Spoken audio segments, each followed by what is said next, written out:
Good afternoon and good morning, everybody, and welcome back to the Blind Press YouTube channel and CoffeeStream number 306. And it's Monday, and the kids are back to school, and it's very quiet, which I'm happy about. But it's quite jarring after 2 weeks of nothing but noise. So, as I say in the description, come relish the quiet with me. I actually get to have my office door shut. Um, and I've got lots of news for us today. I have 12 tabs open. So we'll have lots to talk about. I even have a video for us near the end. Um, and it should be a good show. Um, I just have an announcement to make, and I am going to put out a short video after the show for those who didn't catch the show, and as just for the subscribers that don't usually watch the stream, for a channel update. But I am going to dial back the coffee streams to 3 times a week. I'm just trying to avoid burning out because I want to keep bringing you guys good streams and good content, and I don't want to burn out on it. So I'm going to go to Monday, Wednesday, Friday for the coffee streams. Star Trek stream is still staying where it is. Blind and Special is still staying where it is. And I'm going to put out one video a week. Right now it's going to be the Reddit blind series that I'd like to start, where I go and pick a few posts from the r/blind thread, read them, give my own response to them, and then read the comments on the post. So I'm gonna do that series. Gonna put that as my one video a week, and of course, if there's something that catches my attention, then there will be a bonus video that week. So I hope to provide good content this way going forward, and doing more videos. I'm also hoping will increase the subscriber count. I'm just trying to get in picked up by the algorithm, basically. So hello to everybody that's trickling in. Hello to RVA. Good to see you. Costin, good morning to you. Greetings, friend. Checking out your show for the first time. Bringing it on. Bring it on. Oh, welcome. Welcome. Glad to have you. And Gunfox says, howdy, yeah, I'm on my way to work. I may be here tomorrow. If not, I'll see you next week. Have fun and be safe. Well, Gunfox, if you're listening on the replay, thanks very much for the message. I hope you're having an all right day, and you stay safe as well, my friend. Thank you for all the news, by the way. Hello, Mr. Scotch87. He says, hit that like button. Yes, please hit the like button.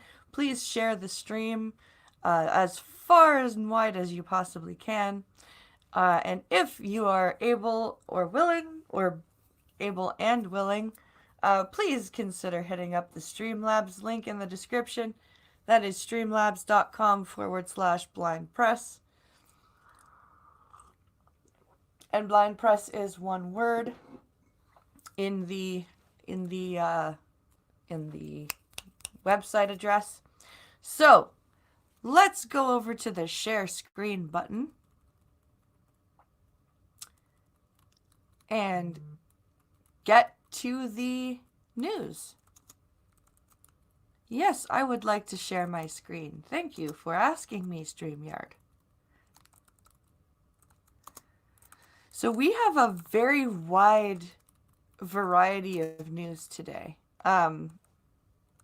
This that we're starting with is basically an analysis of how Harvey Weinstein's trial may go. So this is interesting. This is a 7 hours ago posted. So the headline says, Analysis. How sexual assault trial could play out for Harvey Weinstein. And then the subheading, we have the challenges in prosecuting the disgraced movie mogul in highest profile criminal trial in the hashtag Me Too era. So let's take a quick gander at this article here. This story is part of Number Me Too 2020, a BBC News series examining what's changed since the start of the Number Me Too movement 2 years ago and how the trial of disgraced Hollywood mogul Harvey Weinstein will impact the future of the movement. Why are you saying Number Me Too instead of hashtag Me Too? I wish it would say pound me too. I'm sorry. It's childish. Hello, Fairy Kitten. Hello, Wikipedia Snippet. Hello, Ginger Snap. School is evil. Well, you know, Alex was Alex was very happy to be back at school. Evil Dead at El Jefe! Hail to the king, my friend. Glad to have you here. Did you know that Wikipedia Snippet is awesome? You guys are all awesome. I just have to say that. You guys are all really awesome. Alright, let's keep going here. When Harvey Weinstein's criminal trial begins in a Manhattan courtroom today, the disgraced movie mogul will face a legal reckoning for what dozens of accusers have said is a decades-long pattern of sexual assault, rape, and intimidation. Oh, his trial. I didn't realize his trial started today. Oh, all right then. But proving that behavior that many actresses alleged was common knowledge in Hollywood was a crime is one of many challenges facing prosecutors in the highest profile trial of the Number Me Too era. That is true. It is very hard to prove hearsay. I'm going to Streamlab in Blind Press and say and make Blind Press say horrible things. Oh! Sounds fun.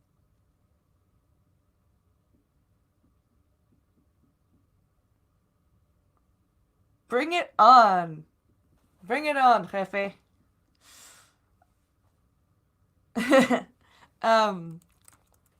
Advertisement. Weinstein has been accused by more than 80 women of being a serial harasser and sexual predator. The list reads like a who's who in Hollywood: Angelina Jolie, Ashley Judd, Salma Hayek, Rosanna Arquette, to name a few. But despite numerous accusers, Weinstein's criminal charges focus on just 2 specific cases. He's denied any non-consensual sex and pleaded not guilty to 5 charges, including 2 charges of predatory sexual assault and 2 charges of rape. If convicted, he could face up to life in prison. Well, the reason that there's only 2 charges brought is because of the statute of limitations.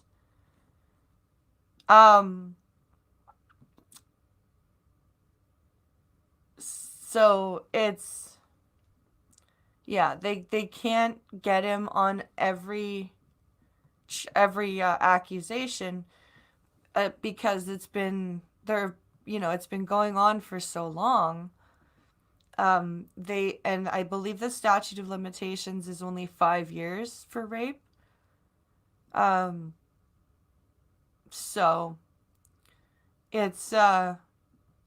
that's why they're only getting him on 2 charges. But and life in prison, I mean, if he's proven guilty, then yes, he deserves it. But I mean, for someone his age, let's face it, that's not very long. So Kristen Gibbons-Fredden was a prosecutor in the Montgomery County District Attorney's Office and part of the team that secured the conviction of comedian Bill Cosby. She says the themes of power and influence are similar in the Weinstein trial, and that Cosby's conviction should give Weinstein's accusers confidence that juries will hold people of power to account. Stephen D. Sousa/CB. That is a good point. End of. Bill Cosby's conviction does put forth a precedent for prosecutors to convict Weinstein. So it's that is a good point. Let's see. The 67-year-old has pleaded not guilty to charges that he raped a woman in a hotel room in Manhattan in 2013. He's also charged with performing a forcible sex act on Mimi Halii, a former production assistant with his company in 2006 who has spoken publicly about the assault. Okay, so I guess the statute of limitations has either been extended or something, because those are both way outside the five. Well, not the first one's not way outside the 5-year boundary, but the second one is. Wow. Okay. Cutting level 2 parallels with Cosby case. Having two accusers gives prosecutors an advantage as they seek a conviction, said Kristen Gibbons-Fredden, who was part of the team that successfully prosecuted comedian Bill Cosby in 2018. While the Cosby case rested predominantly on the testimony of Canadian Andrea Constand, whom a jury found the comedian drugged and sexually assaulted in 2004, Gibbons-Fredden said the Weinstein prosecutors will be able to obtain a conviction whether the jury believes one of the witnesses or whether the jury believes both of the witnesses. That is pretty likely, yeah. They're either going to believe one or both of them. That is a good point. I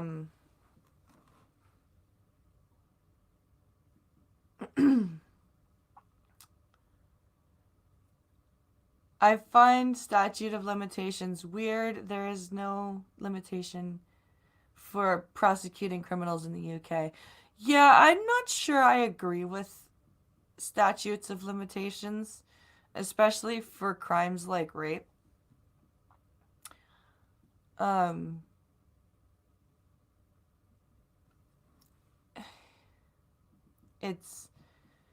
There's no limit on murder, but I think that's the only crime that doesn't have one. Like the Cosby trial, the Weinstein trial will also hear from women whose allegations of assault did not lead to charges, either because they were too old or the incidents didn't happen in New York. Gotcha. But you can use those as circumstantial evidence. Advertisement frame. Harvey Weinstein will face two accused. Harvey Weinstein will end of Weinstein's trial will hear from 3 so-called prior bad act witnesses. Gibbons-Fredden said their testimony allows the prosecution to establish a pattern in the defendant's behavior. Yes, that is true.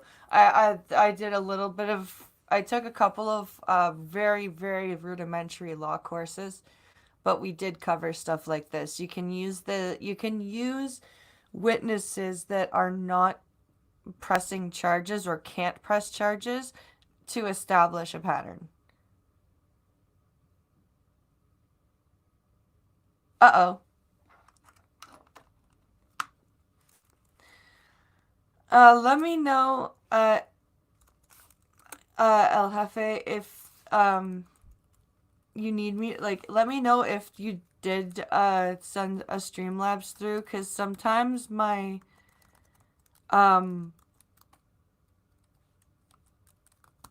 what's it called? My PayPal, which I use for Streamlabs, does not notify me. So that's sometimes I need people to be like, hey, blind press. Yep, isn't pleasant. I'm an asshole. We all know this. Nah. Boozo Hall is pretty good. That's true. Timeliness is important for trial. Yes, Costin, you are very correct. It is very important. Very, very important. And I am glad that they moved quickly on the Weinstein case. I'm glad that they're starting with moving with the trial right now. That's a good thing. I'm very pleased. That's very good that they're not dragging this out, because it's probably going to take a good long time anyway. These popular trials with powerful people tend to tend to drag on because of the show aspect. So I can see that that this would drag on a bit. So let's see. Over here on streamlabs.com/blind press, Evil Dead Ed says he donated $3 to say, my dick bring all the thoughts to the yard, and they're all like, it's bigger than most. And I'm like, no, right, Sharia now. And Rose McGowan suck dick for money. That isn't rape. No, yeah, no. Rose McGowan is crazy. Rose McGowan is just cuckoo bananas, I have to say. And especially with her Iran tweet apologizing to Iran. By the way, Kevin Spacey is killing people. I saw that. All his accusers are dead now. That's amusing to me. I always found it funny that given the beliefs of the region, alcohol is an Arabic word. Oh! Shit, I didn't know that. You guys are cool. You teach me things. I had no idea.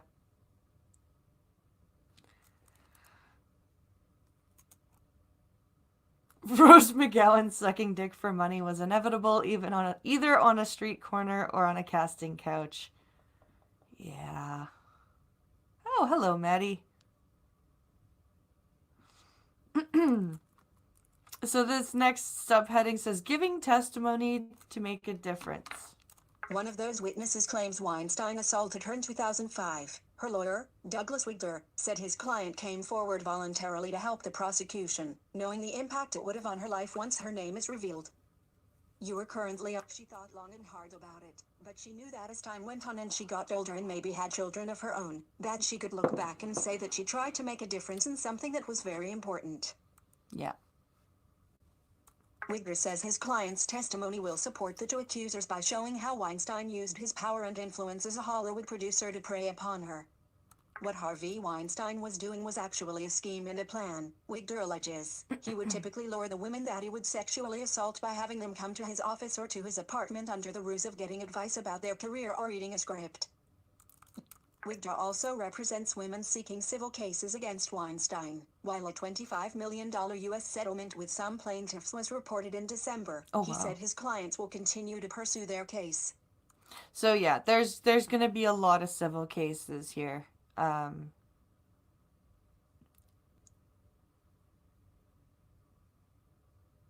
Remember to leash, collar, cage, tip, and train your woman, says Evil Dead Ed.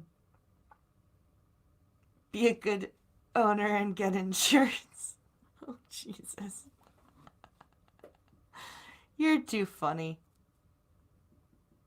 You are too funny. Actor Annabella Shore will testify at Harvey Weinstein's criminal trial about her allegation that he raped her almost 26 years ago. While no charges relate to that alleged attack, Shore's testimony will be used by the prosecution to try to prove Weinstein was a predator who went after multiple women. Lars/Getty Images. So this is... End of act. A fourth witness, former Sopranos star Annabella Shore, will also testify. She alleges Weinstein raped her 26 years ago, beyond the statute of limitations. Her testimony will be used to support the predatory sexual assault charge, which the prosecution must show at least 2 women were assaulted by the defendant. There we go. Yeah, I could say that this is, this could be a good laid out trial. If they stick to facts and yeah, I think this is a good a good strategy they've got here. Cutting level 2. How number Me Too plays into trial. In 2017, when the New York Times detailed numerous allegations of rape and sexual assault against Weinstein, it sparked a national conversation about sexual abuse and assault by men in powerful positions known as the Number Me Too movement.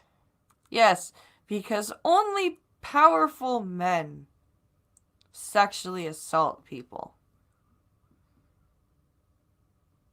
Here we go. Here we go. The case will be heard before a 12-person jury, with selection beginning this week. Lawyers watching the case say a challenge will be finding people who aren't looking for justice for the broader movement, or conversely, think Number Me Too has gone too far and will be seeking to exonerate Weinstein because of it. Yeah. You guys didn't think of that, did you, when you did all this hysterical reading about everything and calling everything under the sun assault or rape when and cheapening the actual trauma of assault or rape. No, you guys didn't think about that at all. And now you have to select a jury that's not biased either way. Good luck with that. Seriously, good luck with that. Hello, 6. It's going to be impossible to find jurors that haven't heard about Number Me Too, said criminal defense lawyer Dmitry Ashaknovich. Not wrong. The next step will be to find jurors that have heard of it, but can put aside their preconceived notions. Weinstein's lawyer, Donna Rotuno, has been critical of Number Me Too, telling CBS News recently that it allows the court of public opinion to take over the narrative. It does. It does. And most of the stories in the Me Too hashtags, like I said, cheapen they cheapen the actual rapes and assaults that people go through. Holy shit, dude. They call me Weinstein, the coolest. Oh my god, dude. I ain't reading that. Holy fuck.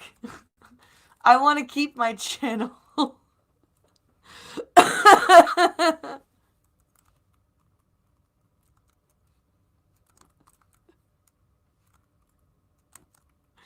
Oh, wow. Oh, dude.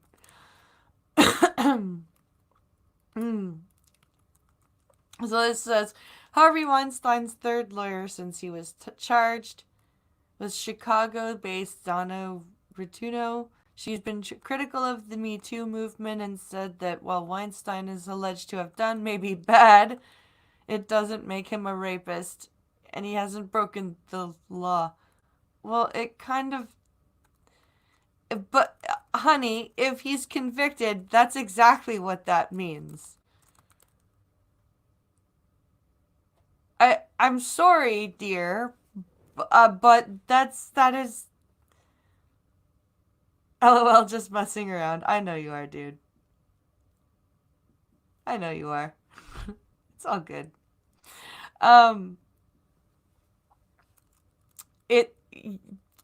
That is, if he's convicted, that's exactly what that means. So I don't know what you're talking about there, Donna. So this is kind of big news. I think this is pronounced Reinhard, but voiceover is pronouncing it Reinhard because it's special. So Reinhard Seneca, Britain's most prolific rapist, jailed for life. So this is pretty big news.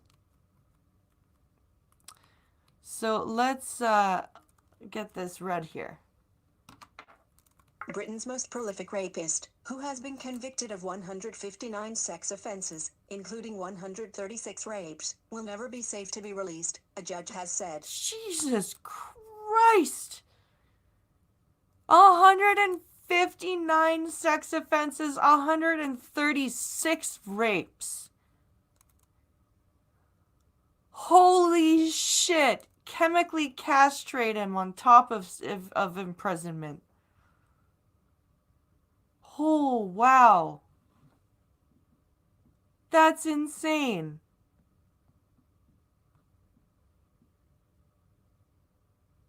How did he find the time, says Fairy Kitten? I don't know. Oh, wow. Reinhard Sinego was found guilty of luring 48 men from outside Manchester clubs to his flat, where he drugged and assaulted them, filming the attacks. Police say they have evidence Sinego, 36, who was being named for the first time, targeted at least 190 victims. Wow. Yeah, lock his ass up and then chemically castrate him. Oh my god. That's ridiculous. All those anime fans attacking women in the UK.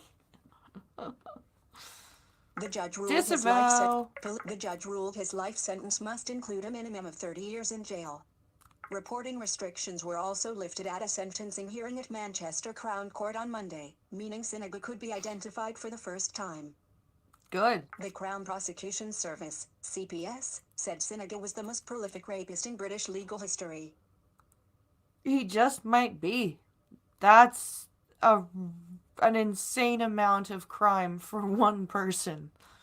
I'm rather baffled right now, quite honestly.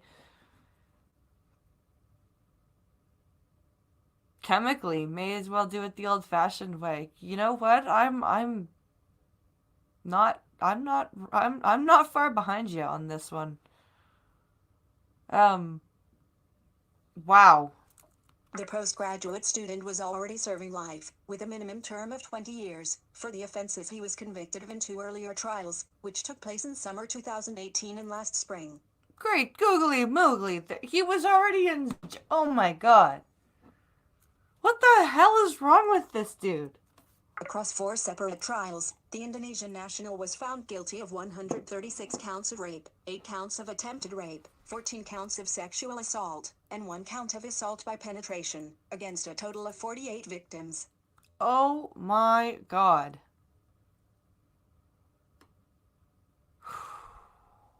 List 1 item. End of list. At the hearing, Judge Suzanne Goddard QC said Sinego was an evil serial sexual predator who has preyed upon young men who wanted nothing more than a good night out with their friends. Yeah.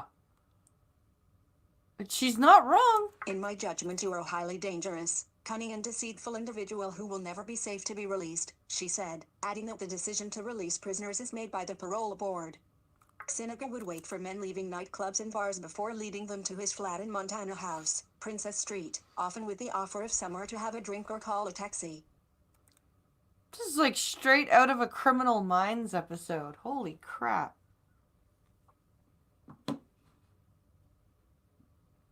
Oh, man. Yes, he did. He raped dudes. Bring back the death sentence for these motherfuckers, says Seamus. I agree. I definitely agree. Should I wake up the woman and let her out of the cage? Is it almost time for her daily walk? An elastic band and a knife is too... It's seen. An elastic band and a knife is too good. It needs to hurt. I say a butcher's knife and a pair of handcuffs. Agreed. He drugged his victims before assaulting them while they were unconscious. When the victims woke up, many of them had no memory of what had happened. Oh. The student, who denied the charges, had claimed all the sexual activity was consensual and that each man had agreed to being filmed while pretending to be asleep. A defense described by the judge as ludicrous. You are currently... Wow. You're 36 and that is the best you could come up with? Oh, Jesus, dude. Just sunset yourself. Oh, I can't say that. At an earlier sentencing, the judge said she was sure that Sinego had used a form of date rape drug such as GHB. Home Secretary Priti Patel said she was deeply concerned by the use of such a drug. Image caption police Greater Bedroom image Greater Manchester Police. Image caption police say they have evidence Sinaga assaulted at least 190 victims, but many men have not been identified and will have no recollection of what happened. Oh my God. So they only got him for they've got him for less than half of the victims they think he's actually gone after. Wow. End of image cap. In victim impact statements read out in court. One victim said Sinaga had destroyed a part of my life, while another said, I hope he never comes out of prison and he rots in hell. I have periods where I can't get up and face the day, another added. Several victims said the ordeal had had a serious impact on their mental health, with some developing suicidal thoughts. No doubt. Oh, wow. See, this is and bring back public stoning, make America 180 again. Yeah, this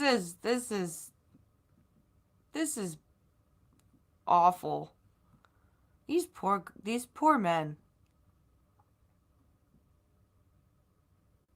Yeah, these poor men. I'm glad that he's in jail and he's not coming out. So we're moving on to something a little less dark. It's kind of interesting, actually. Let's see here. So this is from Gunfox. Mysterious shipwreck disappears into Lake Michigan. New photos show. So this is just kind of a little interesting piece here. So let's take a look here. New photos show a mysterious shipwreck slowly disappearing into Lake Michigan. Up to half of the wreck has now been reclaimed by the Great Lake, according to researchers. I wonder what ship it is. The wreck, which is believed to have sunk in the 1930s, was recently uncovered by a Lake Michigan storm surge. However, the Great Lake has been slowly reclaiming the wreck. On Sunday, John Hansen of the West Michigan Underwater Preserve, WMUP, told Fox News that the wreck has turned 180 degrees and is now about 1/3 to half reburied in the sand. Oh, wow. That's a big move for a ship. Because 180 degrees is a half circle.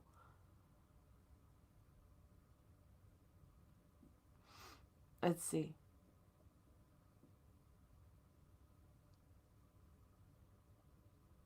I want to tie down Tim Pool, then feed him red pills and hide his beanie.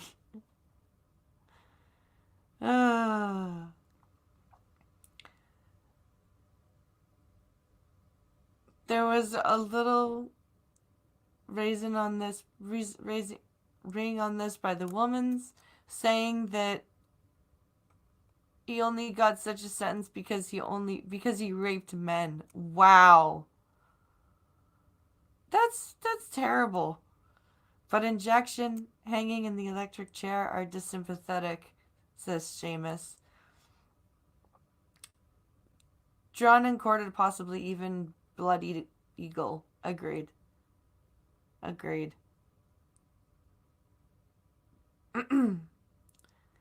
Let's see. Necklacing. All we need is an old tire and some gasoline, says Duck Dog. Well, that sounds simple. Link. Mysterious LA citing the WMUP, the news station WWMT recently. Link. Reported that the wreck is expected to be completely underwater in a matter of months. Oh, wow. The Great Lakes are freaking powerful. They're land-bound oceans. Freshwater oceans. Is what they are. They are freshwater oceans. They have got such huge waves. This is cool. The wreck is about 1/3 to a half reburied in the sand, according to the West Michigan Underwater Preserve, WMUP image. So that's the picture. Lori Adelson, the barge is thought to have been Lori Adelson.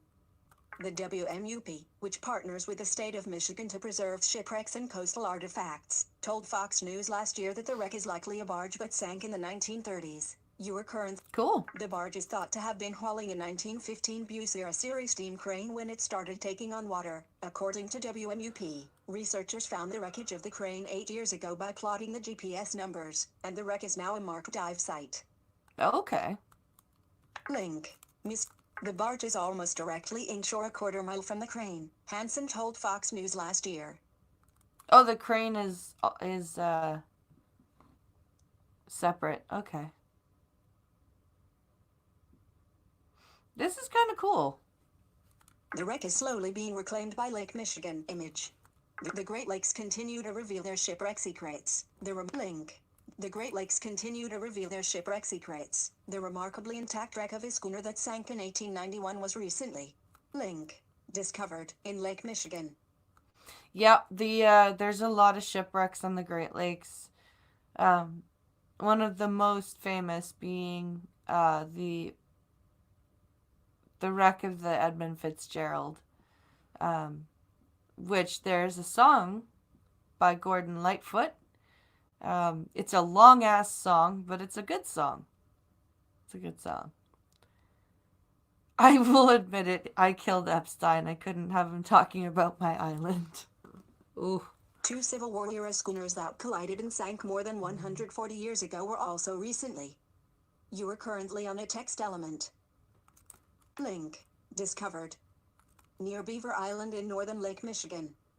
You are current. Link. Explorers find 190. The wreck of a steamer has also been. Link. Discovered 103 years after it was struck by a massive wave and sank in Lake Superior. In 2019, the Great Lakes Shipwreck Museum announced the discovery of the wreck of the SR Kirby off the Keweenaw Peninsula on Michigan's Upper Peninsula. Cool. See, it's really cool. And because the water is so fresh, it's funny enough, it's feared that humans will destroy the planet, but once we're gone, nature will take it all back. Yup. Absolutely. There's a, wow, I just farted and it sounded like Cubert bouncing. Oh, fury. Beaver Island, not to be confused with Epstein Island. Yes, yes. It's very, very much, you must be careful not to confuse the two. Oh my goodness. Okay. Researchers found what appeared to be wreckage near Eagle Harbor, Mich, in 2018 and returned to identify the wreck with an underwater drone last year. Also in 2018, experts said that a shipwreck, link, discovered in Lake Erie in 2015 may be the oldest found in the famous lake.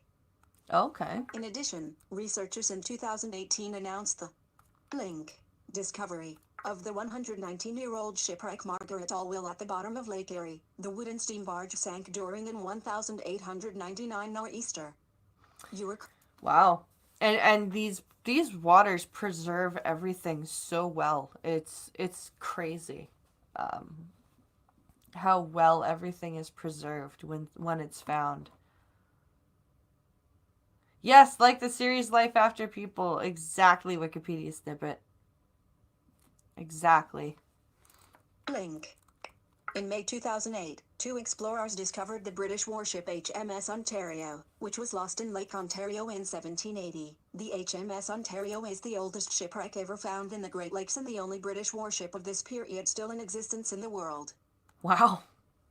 Later that year, the explorers, Jim Kennard and Dan Scoville, also discovered a rare 19th century schooner sitting upright 500 feet under the waves of Lake Ontario. God damn. Link. Click here to get.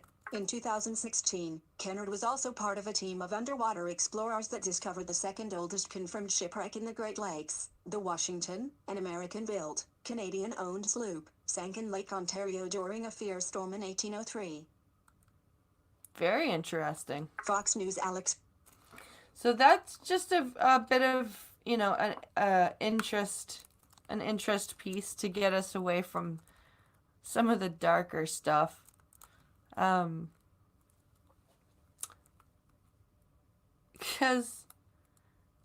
I don't know if I want to read the next two. There's two dead two people died. One story's about a Minnesota man killed woman who honked at him to hurry up.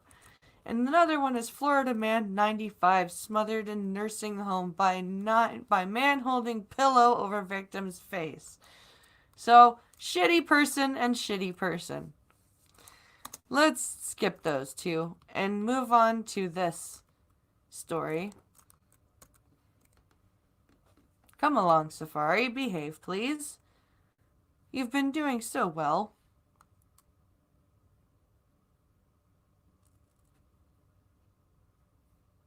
Oh, look, video. I don't need the video. So, Carlos Ghosn, the Nissan guy that I read about last Thursday, apparently, was smuggled out of Japan in a box on the private jet that he was on. American operatives started planning his escape more than 3 months in advance, apparently. So let's take a look at this article here. Former link. Nissan chairman Carlos Ghosn was reportedly smuggled out of link. Japan in a big black box loaded onto a link. Private jet. Did they give him air holes? In an operation overseen by 2 U.S. security experts. Ghosn snuck onto link. Bullet train. To race from his surveilled home in Tokyo to the international airport in Osaka, a distance of roughly 300 miles, on December 29th. Link. The Wall Street Journal reported on Monday he ended up in link. Lebanon, where it's unlikely he'll face extradition. Yeah. Because he holds a citizenship for France, Lebanon, and Brazil? I think it's Brazil. Link. Ghosn snuck onto bullet train. Ghosn had help from 2 American operatives, including ex-Green Beret Michael L. Taylor. According to the Journal, they started planning his escape more than 3 months in advance and pinpointed a big gap in airport security. The airport scanners were too small for oversized luggage, and his private jet terminal was empty much of the time. According to the Journal, Ghosn was smuggled out in a box with breathing holes on the bottom. It was made to look like it was holding concert equipment.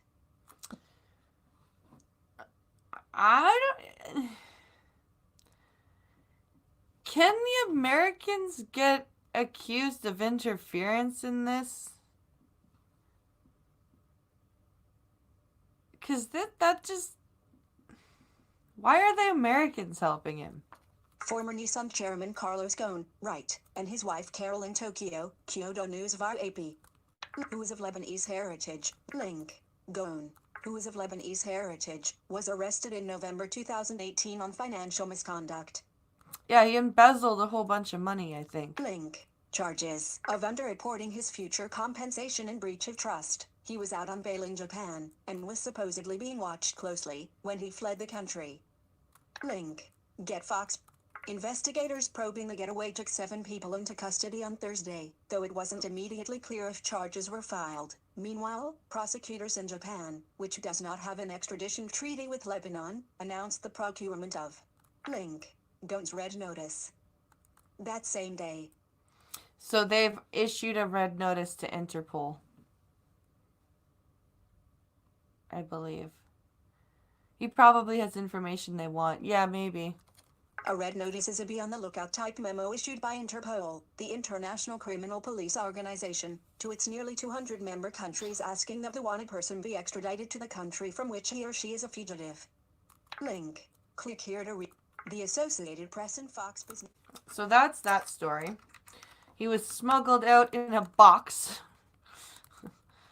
I'm just picturing that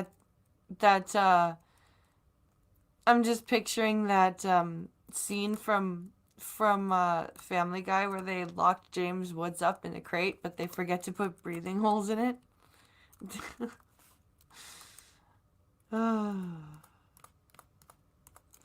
Too funny. Too funny.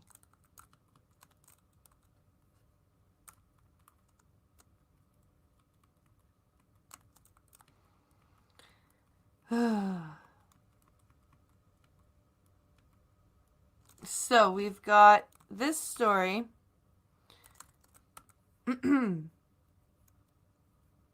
Pelosi House to vote on resolution limiting Trump's actions against Iran. But he's not declaring war on them. Like, what do you mean limiting his actions against Iran?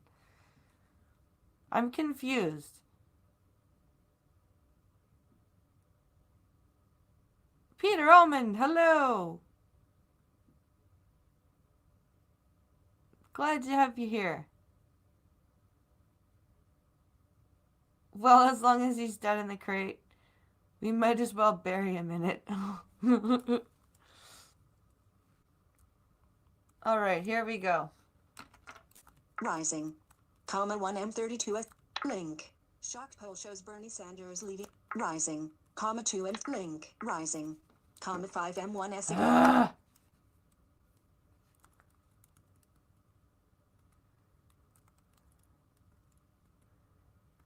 Okay. Why? There we go. The House will vote on a resolution limiting. Link. President Trump. Link. Donald John. Link. Donald John Trump. Link. Golden Globes host Ricky. Link. Trump. What? Link is military actions toward Iran following his decision to launch a drone strike that killed a top Iranian commander. Speaker Pelosi told Democratic members in a letter that the House will introduce a vote on a war powers resolution mandating that the administration's military hostilities with regard to Iran would cease within 30 days if no further congressional action is taken.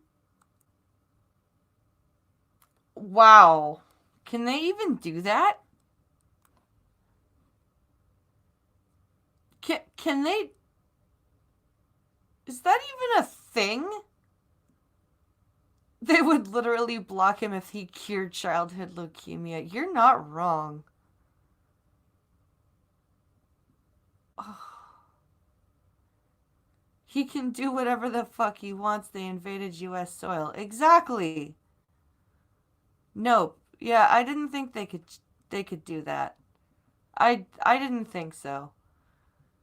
This is crazy. The resolution will be led by Rep. Link. Alyssa Slotkin. Link. Alyssa Slotkin. Who? Link. Who is Alyssa Slotkin? Link. D. Mitch, a former CIA and Department of Defense analyst specializing in Shia militias. Senator. That's a little suspicious, don't you think? This resolution will be led by a former CIA operative and a specialist in Shia militias?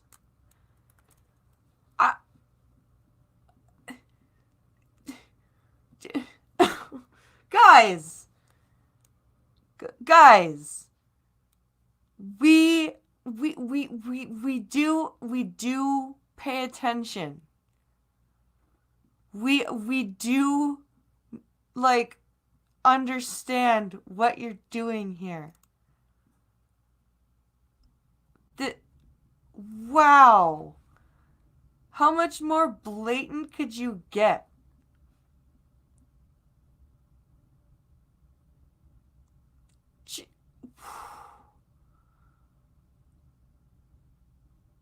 Shia militias and she's from Michigan. Maybe she should start with Dearborn. Oh, wow. The specialist in Shia militias from the CIA equals former paymaster. Yep. Link. Trump enters uncharted. Link. D. Mitch, a former CIA and Department of Senator. Link. Tim Kaine. Link. Diva has introduced a similar legislation in the Senate. Trump last week ordered the attack that killed Maj General Qasem Soleimani. Top members of Congress, including Pelosi, said they were not briefed until after the strike. Because it was not a declaration of war, which the Congress needs to approve. It was a retaliatory strike because U.S. soil was invaded, you morons. You absolute and complete hamsters. Pelosi in the new letter called the administration's decision a provocative and disproportionate military airstrike that she said endangered U.S. service members and diplomats. How? It killed exactly who it wanted to kill and hurt nobody else.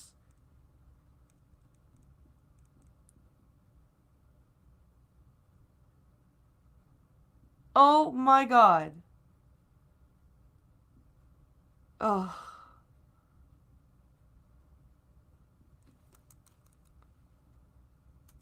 We can't have the truth get in the way of political pandering, says Duck Dog. That's true. That's very true, apparently. Ever since he took office, rampant stupidity and ignorance of the law have spread. Yeah. Sorry, Trump isn't a giant pansy. No, he's not.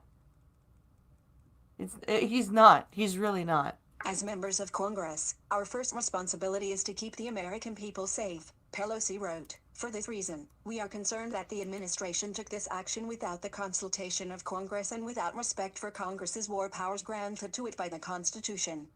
He didn't declare war, though, Pelosi. Pay attention. The embassy was attacked, and he retaliated, and killed exactly who he was supposed to kill, and nobody else. He killed the 5 people that he was looking to kill, and no civilians got hurt.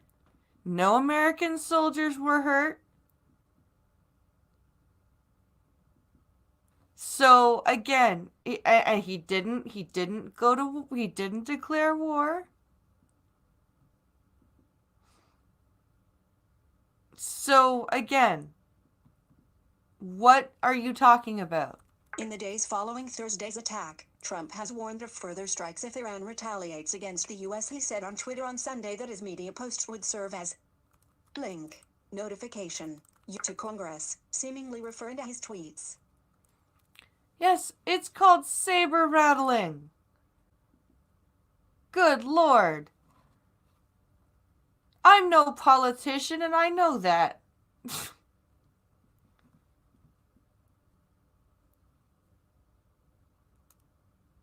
I love my country, but a lot of people are sissies over here and that's who they're pandering to. Yeah, Johnny Blaze, you've got a point. You've got a point. Tags. So that's that story. that's story about Pelosi being an absolute deadhead. And here's a story from my area, my province. I'm sure you've heard me mention this ongoing problem with the teachers union. Well, just after the Christmas holidays, where they've had 2 weeks, where the kids have had 2 weeks, OSSTF announced another one-day strike affecting 8 school boards. Because if you guys don't do what we want, your children don't learn, say the teachers.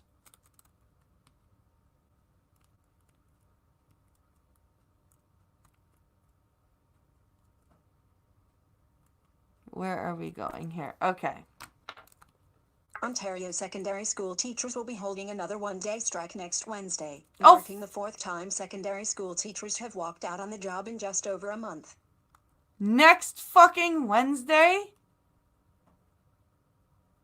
Fuck off. The Ontario Secondary School Teachers Federation, OSSTF, announced that Limestone District School Board, LDSB, teachers will be one of 8 school boards participating in a one-day strike on January 8th. 6,000 students from the LDSB will be affected by the one-day strike. 6 1,000 kids from one school board. That's amazing. Well done, you guys. Well done. Strange they didn't strike during the paid holidays. I know, isn't that weird? The only people they're hurting is the kids. Yep. Cancel count. Press. Volume 0. Out of the Ontario Secondary School Teachers Federation, OSSTF, announced that LDSB teachers will be one of 8 school boards participating in a one-day strike on January 8. End of the Ontario visited link visit increase on the sick link. The other 7 school boards that will be affected include. Oh, let's see. Bullet, Renfrew County District School Board. Okay. Your Bullet, Peel District School Board. Okay. Bullet, District School Board of Niagara. Okay. Bullet, Algoma District School Board. Okay. Bullet, Huron Superior Catholic District School Board. But Catholic? Okay. Bullet, Greater Essex County District School Board. Bullet, Avon Maitland District School Board. Andrea Loken, the president for the Teachers Bargaining Unit for LDSB, says the Ontario government refuses to move from its position. Story continues. Third part, we are continuing to keep pressure on the Ford government to oppose the cuts to education or the proposed future cuts to education. Okay, but guys, you asked for so much that now we can't afford to give it to you anymore. So you've shot yourselves in the foot. What's the temperature there? I want to see every one of them on the picket lines. I know. That would be awesome.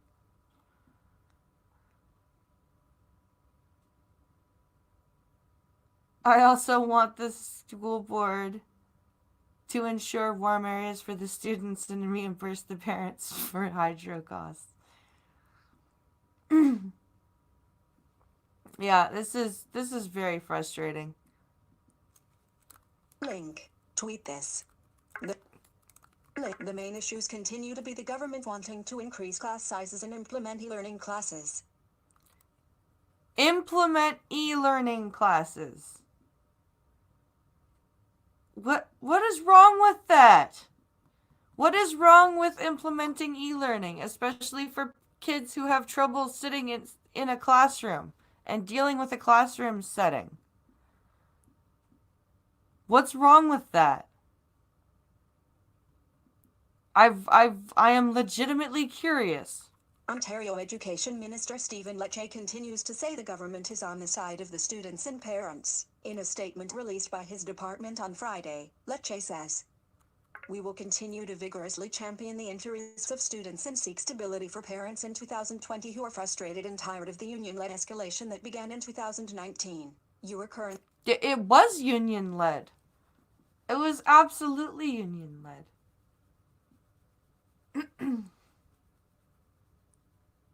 If in Canada I would have thought it would be a big thing. Well, that's the thing. Like, e-learning classes could actually be a good thing. Link. Tweet this. However, Loken says the strike is a small price to pay to protect the quality of education. Your current... So, not educating your kids for random days out of the month is a small price to pay for you to protect education, and you're protecting education by not educating. I don't follow that logic. I really don't. We understand and recognize that this is a disruption to student learning and it's not ideal. However, the disruption that will occur and permanent damage that will occur to education if the government cuts go through it will be absolutely devastating.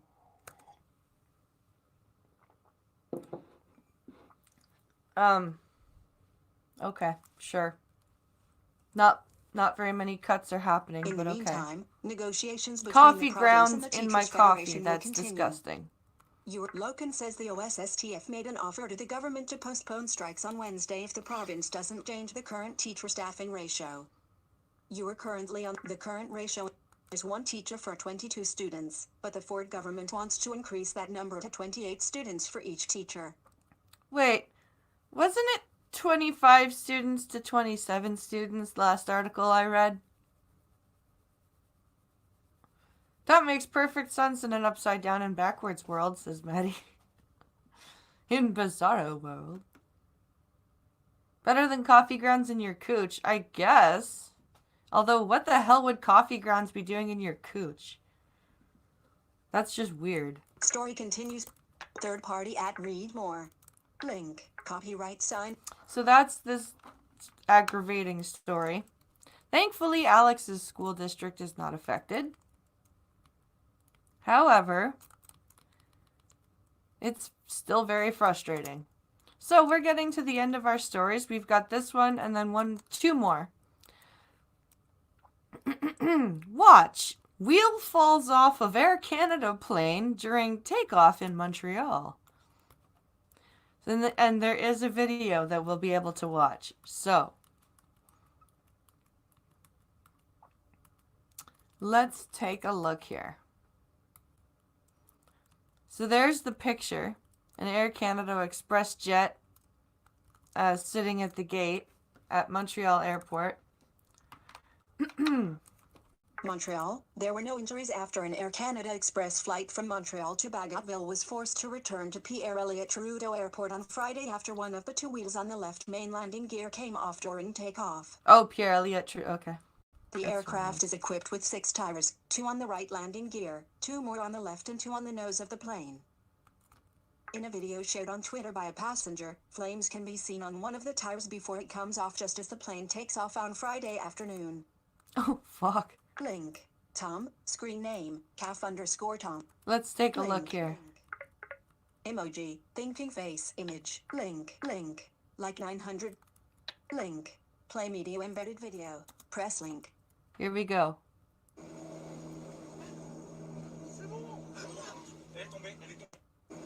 Oh, it's quick.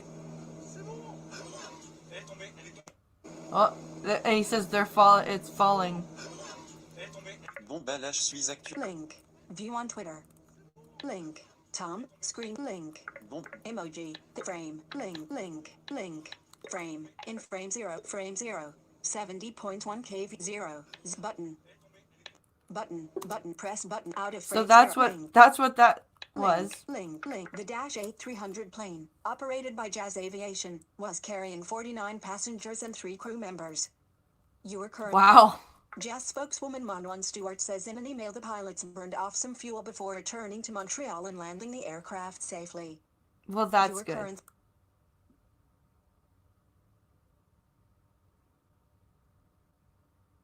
Oh, God, Pincalo. New idea for a health product. Tampons soaked in coffee. Always get that Morning Joe.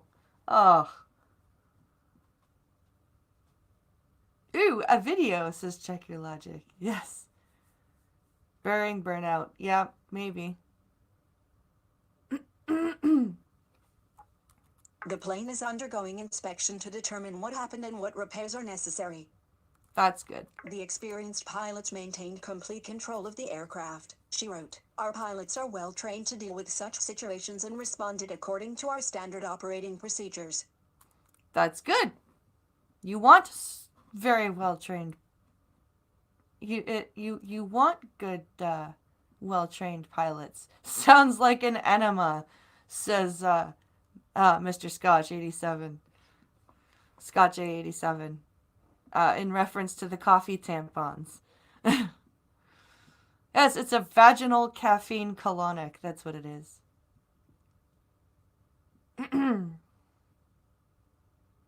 What repairs? Let's start with a new wheel. Yeah. 2. Comments. So that's that story.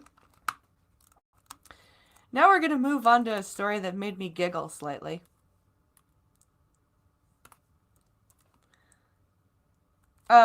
Let's see here.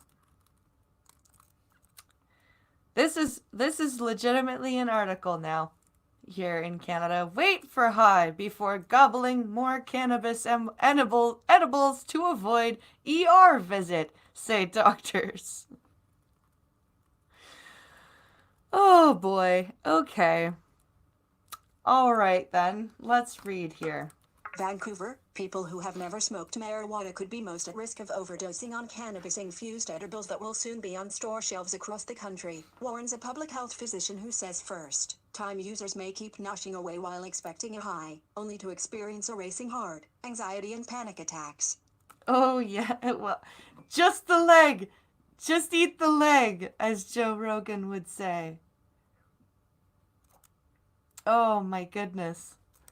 Dr. Lawrence Lowe, adjunct professor at the Dalla Lana School of Public Health at the University of Toronto, said overdose from overconsumption often means a trip to the emergency room for those who are unaware that feeling the mellow effects of pot from edibles can take several hours because of the time needed to digest and absorb food into the small intestine versus quickly inhaling the drug through the lungs.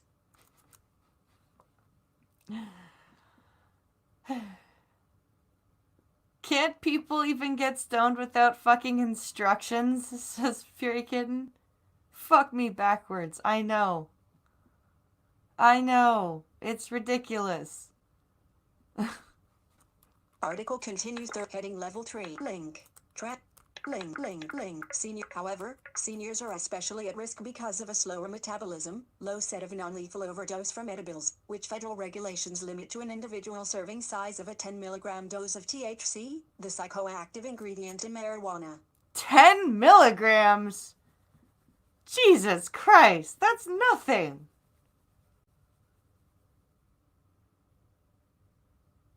Guess what? They already got that first part wrong. It's not processed by your intestines, it's processed by your liver.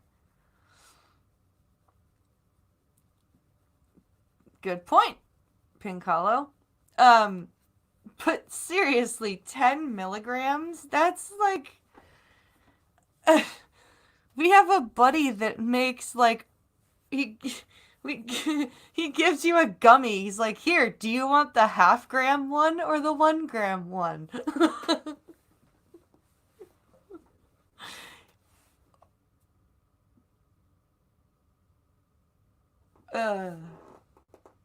6 milligrams is a bowl.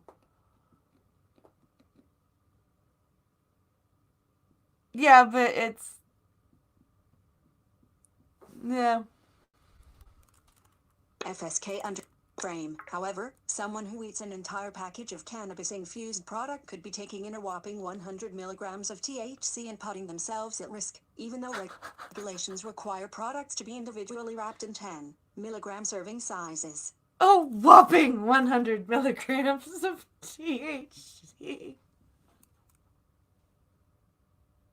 6 milligrams is one bowl. Yeah. Well...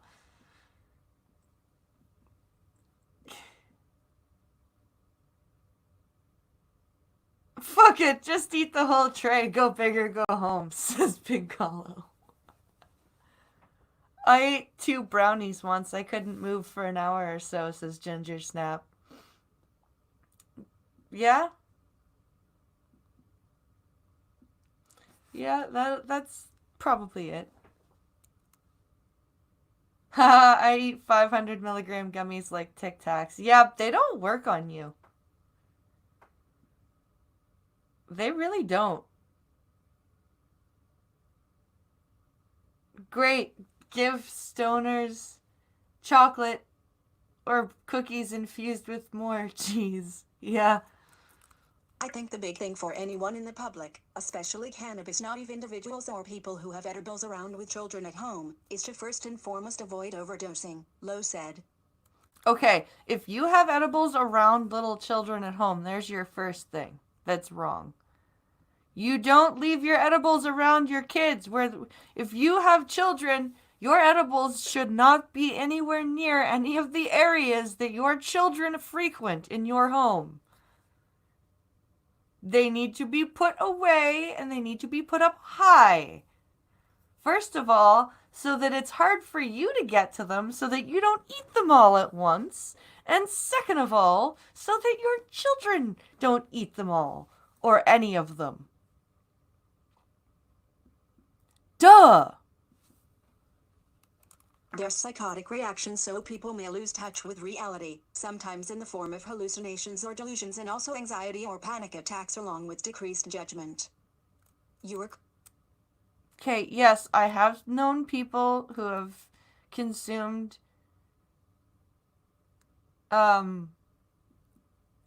some anxiety issues, but like hallucinations and delusions, this isn't acid.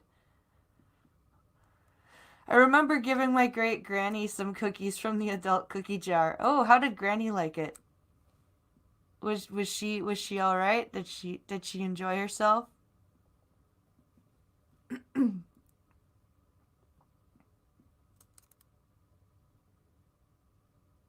She was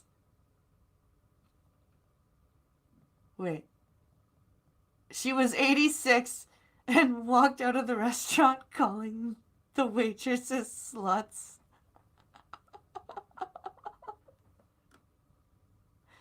My candies go in the gun safe and I don't even have kids. There exactly. Exactly, duck dog.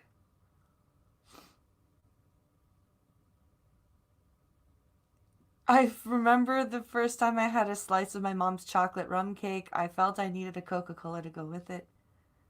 She admitted that um she replaced all the liquid with actual rum. That actually sounds really good.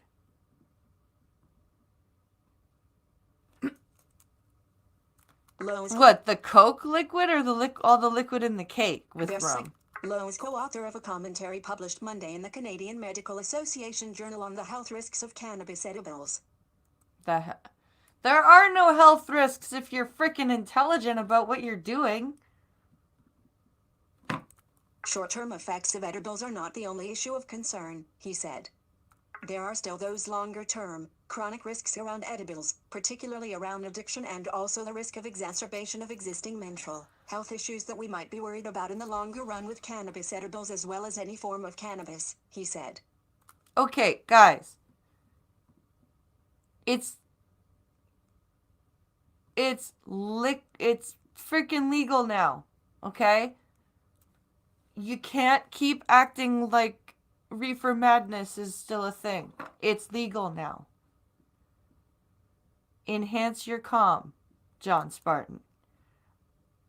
It was good, but walking was a challenge after 2, no doubt. All the liquid the recipe for the cake called for, she replaced with rum. That sounds amazing.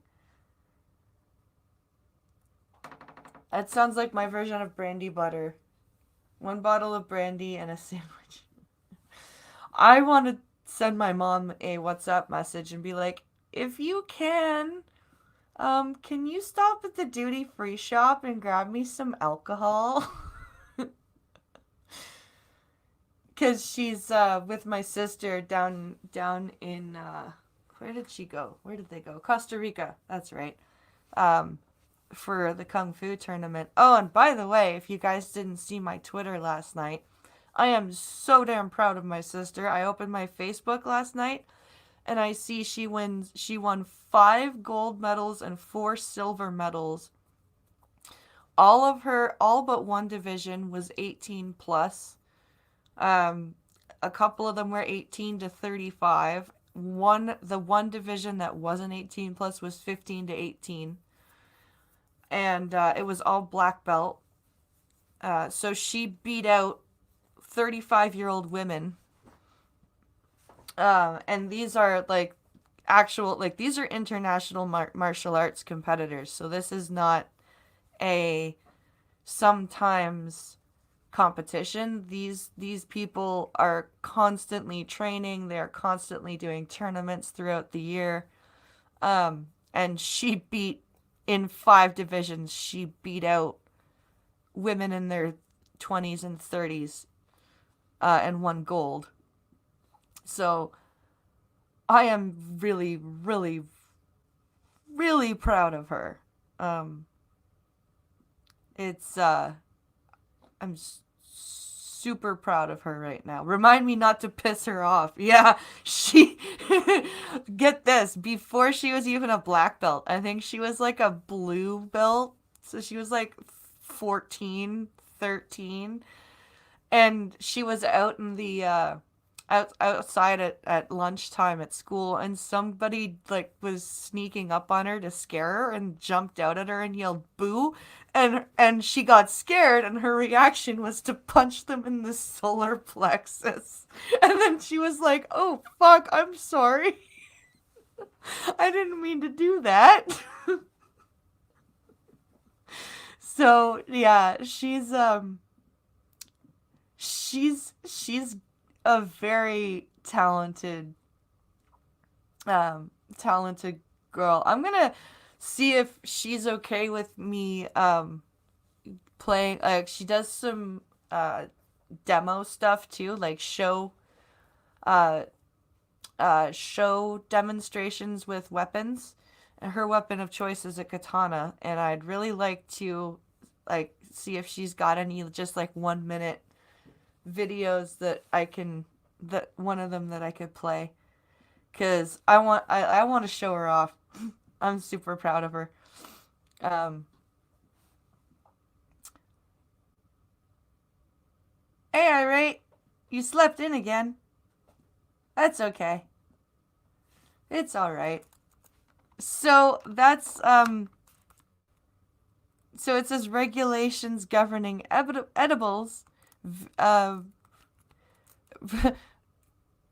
beverages, vapes, and topical forms of cannabis came into effect last October, a year after Canada legalized fresh or dried bud, oil, plants, and seeds.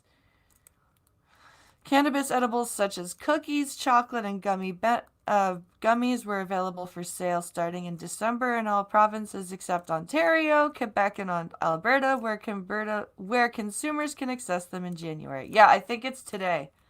In Ontario, for example, edibles will be available as of this week in stores and then online in mid-January through the provincial distribution. Yeah. So, yeah, that's that. All the doctors are being super duper cautious. So, this is our science article. The Hubble telescope turns 30 this year. Here's how astronomers will celebrate. So 30 years old, because the Hubble telescope was launched, I think, the year I was born or a year after I was born. Either 1989 or 1990. So we've got a view of the Hubble telescope from the shuttle Atlantis. So that's kind of cool.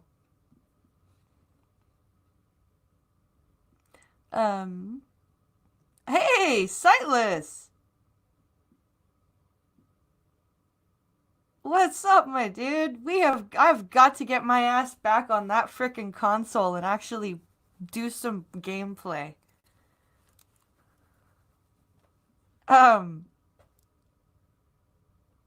Let's see here. Let's read about the Hubble telescope. Honolulu, astronomers kicked off 2020 by welcoming the 30th anniversary year of NASA's venerable Link Hubble Space Telescope. Here at their largest annual gathering. During the first full day of the Link 235th American Astronomical Society Conference, January 5th, a team of scientists affiliated with the instrument shared their highlights from the mission. Over the course of its decade in flight, the Hubble Space Telescope has produced not just scientific results, but also a host of Link iconic images of the universe around us. Yes, it has. Period. We flooded the world with jaw-dropping pictures, month after month and year after year, Ray Villard, a longtime public affairs officer working on Hubble for the Space Telescope Science Institute that runs it, said during the event. These pictures, they really have redefined the universe for public, and they speak to public at visceral and emotional level that is far beyond the scientific understanding. Your current... It really has changed the the what's it called? It's really provided some incredibly amazing discoveries. Um, and I really don't think anyone thought Hubble was going to last 30 years, and it's really cool. And I think astronomers are really happy to be celebrating um, the the achievements and the discoveries that they've made with Hubble. Um, like, we've got to take a picture of the universe 380,000 years after the Big Bang with Hubble. That's pretty awesome. That is amazingly cool. That is like by far my favorite thing that Hubble did as a telescope, was to take that picture. Um, that just blows my mind that we've been able to take a picture of the universe that far back in time. Related. Click. Link. Video player. Web applic. Volume 0. 0 pod. Next. But unmute. Volume 0. 0 0 0 What 6. is this video? Slash. Go 0. away. Full more video play end of video. And as scientists emphasized throughout the presentation, many of Hubble's impacts couldn't have been predicted when the instrument launched. Take, for example, your link. Exoplanets. Yep. Of which 0 had been identified at Hubble's launch in 1990. Now, scientists know of more than 4,000 such distant worlds, and the Space Telescope has been a vital tool for studying and identifying them. Exactly. Between Hubble and Kepler, we have just exploded our knowledge of the amount of exoplanets, the variety of exoplanets, the variety of host stars they can orbit, the variety of atmospheric composition that planets can have. We've just exploded our knowledge of the universe with Hubble and with Kepler. Hubble has been a key instrument for directly imaging exoplanets, Nicole Lewis, an astrophysicist at Cornell University, said during the event. Scientists have never actually seen most of the exoplanets they have discovered, except for those that have been link directly imaged. And Hubble's data archives are allowing scientists to see more of these worlds. Yeah. You are currently on it. These were basically images that were taken before we knew those planets were there, Lewis said. We were able to dig back into the archives of these data and find link planets that were just buried before. You are current. See, this is so, like, the amount of stuff that we've done with Hubble is amazing. I thought this would be a great article to read. That research can continue even after Hubble's eventual demise. Yeah. Related. Link video player web app Hub volume 0%. I'm just gonna skip this video because I think it's the video with the presentation, but I don't want to get struck. So scientists are well aware that things could have gone very differently for Hubble. After the instrument launched in 1990, astronomers were dismayed to see that all its images were fuzzy. Engineers traced the problem to a manufacturing error in the telescope's mirror. That's right. I forgot about that. But Hubble was special. It had been designed so that link astronauts flying the space shuttle could repair it. In 1993, the first such mission launched and fixed Hubble's infamous mirror issue. 4 additional servicing missions visited the instrument before the space shuttle was retired.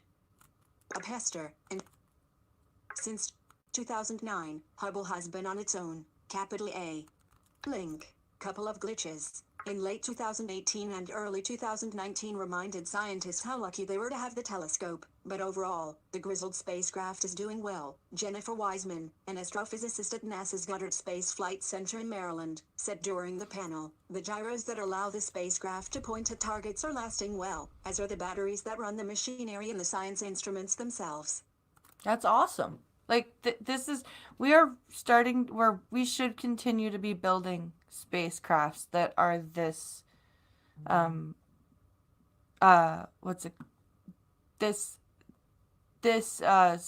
awesome. We need to be making spacecrafts that are this well built and are able to last.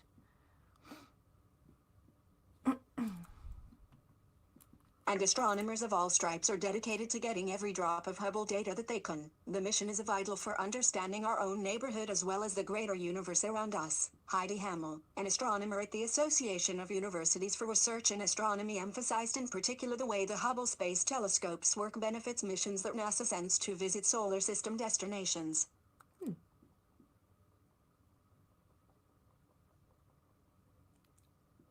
And that is now a bit of a problem. STS replacement is rare, exactly. It was the Hubble Space Telescope that allowed for last year's link, record-breaking New Horizons flyby. Yep. Of a Kuiper Belt object now dubbed a rocket. That object wasn't discovered until long after the spacecraft launched. It was Hubble images that spotted it and determined it could be a good target for the mission's second act. It's been a superb solar system explorer and it will continue to be as long as it's working, Hamel said. I'm a lifetime Hubble hugger. A Hubble hugger? Really? Why'd you gotta ruin such a good article with such a silly thing? A Hubble hugger? Come on, guys. That's just silly. That's just a silly thing to say.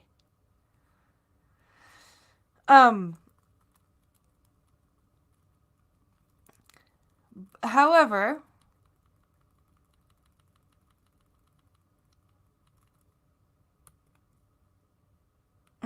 let's see.